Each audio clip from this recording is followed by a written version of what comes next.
Hello everyone, let's start with another what I ate in a day. সকালটা শুরু করেছিলাম চা আর তার সাথে ক্রিম কেক আর বিস্কিট দিয়ে। ক্রিম কেক আর বিস্কিটটা এখন আমার খেতে খুব বেশ ভালোই লাগছে।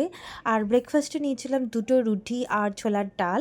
এখন আমি আর্লি মর্নিং উঠছি, তো সেই জন্য ব্রেকফাস্টটা খুবই আর্লি মর্নিংই করা হয়ে যাচ্ছে, উইদিন 8 AM। দেন মিড মর্নিংয়ে আবার ছাতুর শরবত শরবত নিয়েছিলাম, কারণ খিদে পেয়ে গেছিলো। আর ছাতুর শরবত আমার ফেভারিট অল টাইম, এত টেস্টি হয় খেতে। আর এটা ইনস্ট্যান্ট, এর মধ্যে প্রোটিন আছে, তো এটা কোনো রকম মেটাবলিজমের জন্য খুব ভালো। দেন একটা বয়েলড এগ নিয়েছিলাম আর তার সাথে নিয়েছিলাম দুটো বানানা। নিউট্রিশনিস্ট রেকমেন্ড করেছে, সেজন্য আমি বানানা ডেইলি ইনক্লুড করার চেষ্টা করি ডায়েটে। আর লাঞ্চে ছিল আজকে ডাল, তার সাথে পটল পোস্ত, ভাত, টক দই আর স্যালাড। তো পটল পোস্তটা খেতে খুবই ভালো হয়েছিল, মানে মশলাটা পুরো হোমমেড, ব্যাপক টেস্টি। অ্যান্ড দেন ইভিনিংয়ে অল্প পিনাটস নিয়েছিলাম। আর আজকে ভাই এনেছিল আমিনিয়া থেকেই চিকেন বিরিয়ানিটা। মানে আমি যত বিরিয়ানি খেয়েছি আপাতত, তার মধ্যে বেস্ট চিকেন বিরিয়ানি লেগেছিল।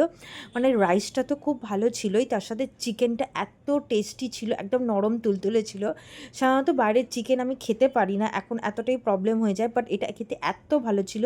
তার সাথে কত বড় চিকেনের পিসটা ছিল, আর একটা আলুও দিয়েছিল, বয়েলড এগও দিয়েছিল।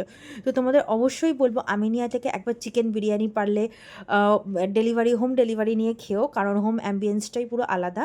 আর 1 গ্লাস মিল্ক দিয়ে দিন শেষ করেছিলাম। Like and subscribe for more.